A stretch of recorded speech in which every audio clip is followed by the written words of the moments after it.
예수님께서 십자가에 죽으신 후에 사흘이 지났습니다.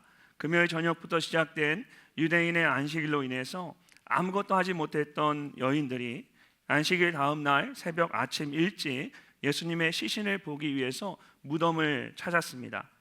그런데 그곳에 큰 지진이 일어났습니다. 그리고 하늘로부터 천사가 내려와서 무덤을 막고 있던 돌을 굴려내고 그 위에 앉았습니다.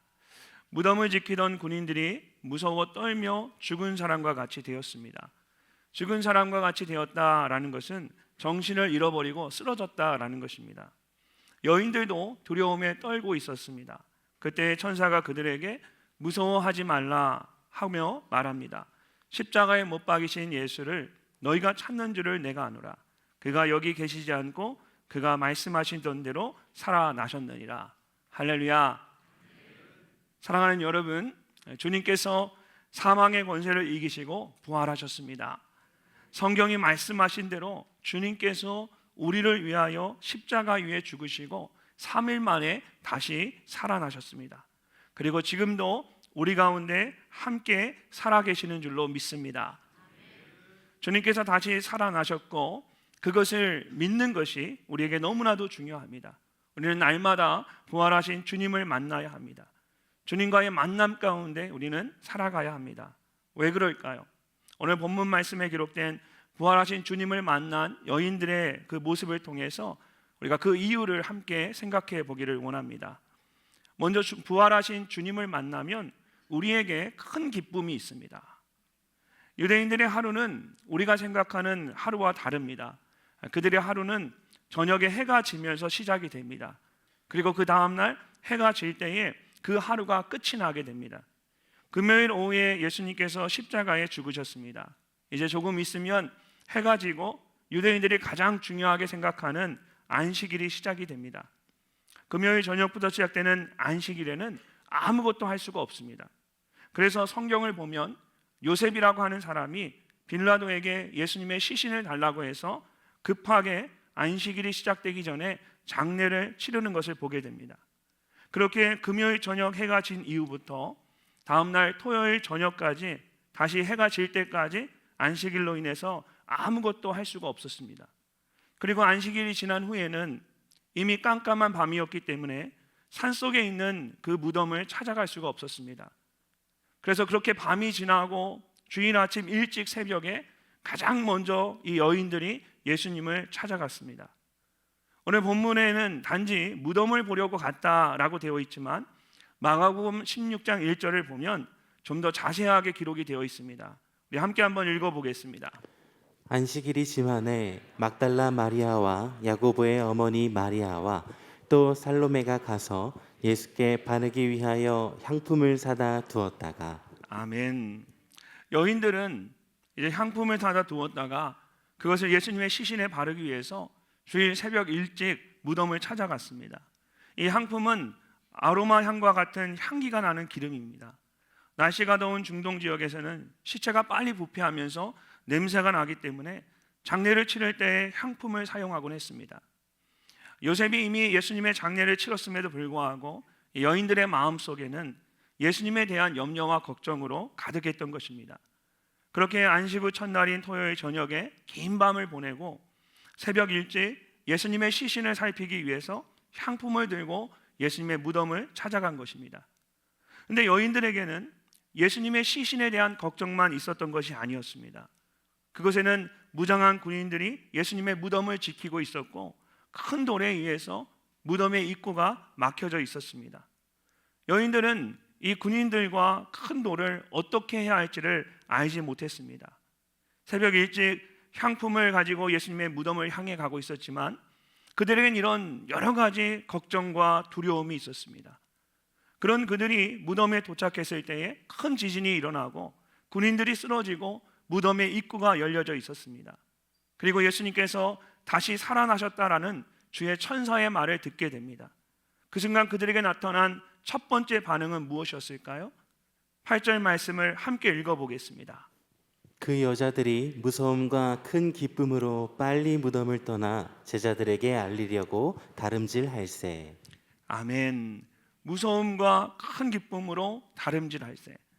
여인들의 마음 가운데 이 무서움과 큰 기쁨이 일어났습니다.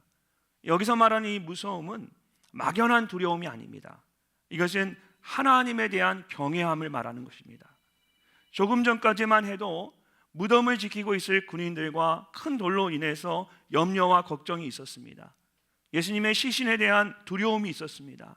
근데 부활하신 주님을 만나면서 그 모든 염려와 걱정들이 하나님에 대한 두려움으로 바뀌었습니다. 그리고 그들에게 큰 기쁨이 있었습니다. 이것은 넘쳐 흐르는 기쁨을 말합니다. 그래서 NIV 영어 성경을 보면 이것을 fill with joy라고 번역을 했습니다. 다 기쁨으로 가득 채워진 겁니다. 그리고 공동 번역이나 현대인의 성경은 한 걸음 더 나아갑니다. 기쁨이 넘쳐 흘렀다라고 말합니다. 기쁨이 가득 채워지고 지다 못해 그 기쁨이 겉으로 흘러 넘치는 겁니다. 부활하신 주님을 만난 여인들에게는 그렇게 감출 수 없는 큰 기쁨이 있었던 것입니다. 우리가 잘 아는 시편 23편을 보면 다윗의 고백에도 이와 똑같은 고백이 나옵니다. 주께서 내 원수의 목전에서 내게 상을 차려 주시고 기름을 내 머리에 부으셨으니 내 잔이 차고 넘치나이다. 내 잔이 넘친다라는 것은 잔에 포도주가 가득 차서 밖으로 흘러 넘치는 것을 의미합니다. 그만큼 그의 마음 가운데 주님이 주시는 기쁨이 충만했다라는 것입니다. 그리고 예수님의 무덤을 찾아왔던 여인들의 마음에도 마찬가지였습니다.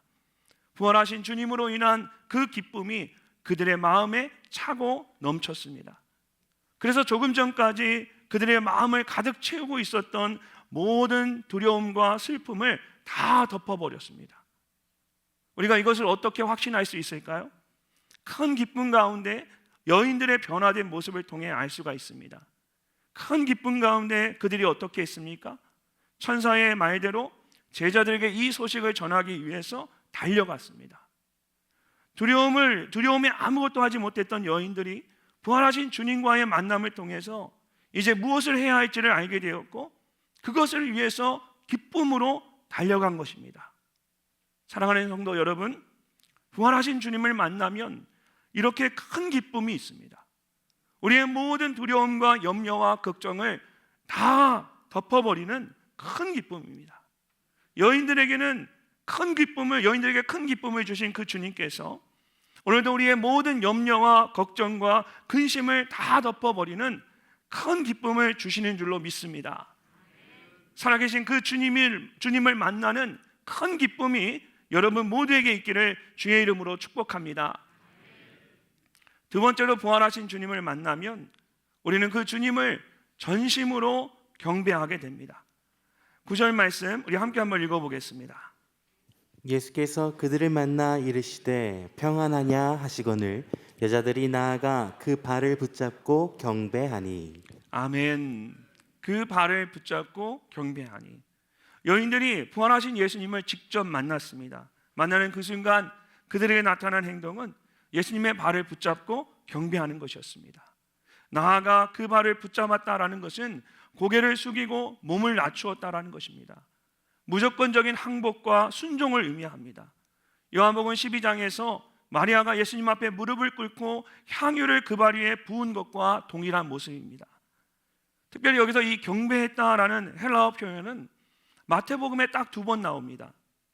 오늘 본문에서 여인들이 부활하신 예수님을 경배했을 때와 처음 마태복음 2장에서 동방박사들이 아기 예수님을 찾아가서 경배했을 때입니다. 집에 들어가 아기와 그의 어머니 마리아가 함께 있는 것을 보고 엎드려 아기께 경배하고 보배함을 열어 황금과 유향과 모략을 예물로 드리니라. 동방박사들이 아기 예수께 경배했다고 할 때 우리말로 경배했다로 옮겨진 이 말은 몸을 완전히 엎드려서 존경을 표시하는 행동을 가리키는 것입니다. 그리고 이러한 행동은 오직 하나님을 예배할 때만 하는 행동이었습니다. 그래서 오늘 본문 말씀에서도 우리가 가진 한글 성경은 그 발을 붙잡고 경배하니 라고 되어 있지만 헬라어 원어 성경을 보면 그의 발을 붙잡고 그에게 경배했다 라고 되어 있습니다. 여러분 헬라어 동사에는 이 인칭에 대한 표현이 다 포함되어 있기 때문에 따로 그라는 그런 말을 쓰지 않아도 됩니다. 그럼에도 불구하고 경배의 대상을 분명하게 표현하고 강조하기 위해서 의도적으로 3인칭 단수 인칭 대명사를 사용한 겁니다. 여인들은 예수님을 따라다녔지만 늘 멀리서 바라만 봤습니다. 예수님께서 십자가에 달려 죽으실 때에도 여인들은 멀리서 그것을 바라만 봤습니다. 요셉이 예수님의 시신을 장사 지낼 때에도 그들은 멀리서 바라만 봤습니다. 그런데 부활하신 주님을 만나는 순간 그들이 주님 앞으로 나아가서 주님의 발을 붙잡고 전심으로 주님을 경배하기 시작했습니다. 자신들이 누구를 경배해야 할지 분명하게 알게 된 것입니다. 이처럼 부활하신 주님을 만나면 우리의 생각이 더욱더 분명해집니다. 빌립보서 2장 10절과 11절에서 사도 바울은 예수님의 부활에 대해서 말하면서 그 의미에 대해 이렇게 말했습니다. 우리 함께 한번 읽어보도록 하겠습니다. 하늘에 있는 자들과 땅에 있는 자들과 땅 아래에 있는 자들로 모든 무릎을 예수의 이름에 꿇게 하시고 모든 입으로 예수 그리스도를 주라 시인하여 하나님 아버지께 영광을 돌리게 하셨느니라. 아멘. 예수님께서는 사망 권세를 이기시고 부활하심으로 세상의 모든 것들로 하여금 주님을 경배하게 하셨습니다. 예수님을 주라 시인하고 하나님께 영광을 돌리게 하셨습니다. 이처럼 부활하신 주님을 만난 사람들에게는 뚜렷한 변화가 있습니다. 하나님을 만난 야곱이 야복강 나루터에서 철저하게 깨어졌고, 호렙산에서 하나님을 대면하게 된 모세는 신을 벗고 자신의 몸을 낮추었습니다.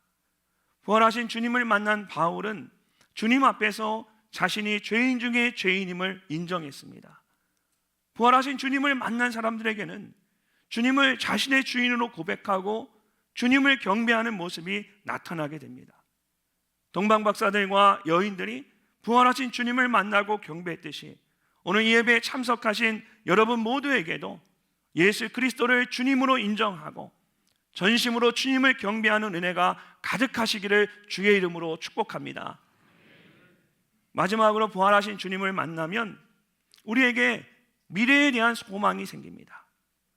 예수님께서 군인들에 의해 끌려가고 십자가에 달려 죽으시면서 제자들에게 큰 두려움과 절망이 찾아왔습니다. 결국 그들은 예수님을 버리고 도망쳤고 모든 것을 포기하고 뿔뿔이 흩어졌습니다. 이제 모든 것이 끝났다라고 생각하는 그 순간에 부활하신 주님께서 여인들을 통해서 제자들에게 소망이 되는 말씀을 전하게 하십니다. 10절 말씀을 보십시오. 이에 예수께서 이르시되 무서워하지 말라. 가서 내 형제들에게 갈릴리로 가라 하라. 거기서 나를 보리라 하시니라. 아멘. 왜 부활하신 예수님께서 여인들에게 갈릴리로 가라는 말을 제자들에게 전해달라고 하는 것일까요? 이 말은 제자들만 이해할 수 있는 것이었습니다.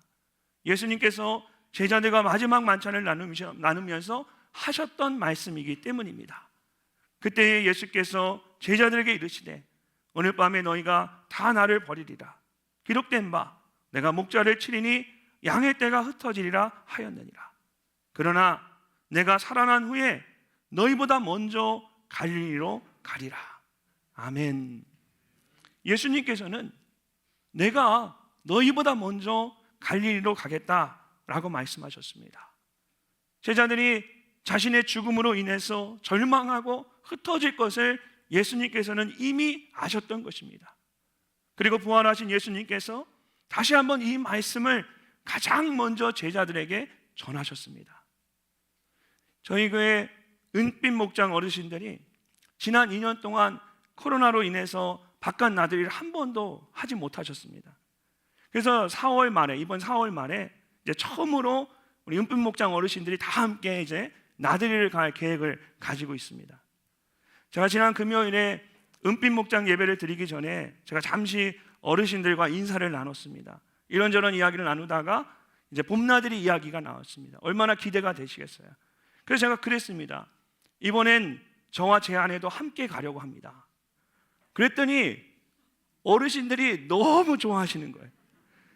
처음에 제가 계획을 이렇게 세우는 이야기를 들었을 때 그때부터 제 마음 가운데 이번에는 꼭 은빛 목장 어르신들과 함께 가야겠다, 그런 마음을 가지고 있었기 때문에 저는 그냥 편안하게 말씀을 드린 거예요. 그랬더니 한 분이 저에게 물으시는 거예요. 목사님, 그렇게 말씀하시면 꼭 오셔야 하는데 괜찮으시겠어요? 그래서 제가 그랬어요. 그럼요. 제가 말만 하고 안 하면 되겠습니까? 그렇게 꼭 하려고 일부러 지금 제가 말씀드린 거예요. 제가 일부러 말씀드린 거예요.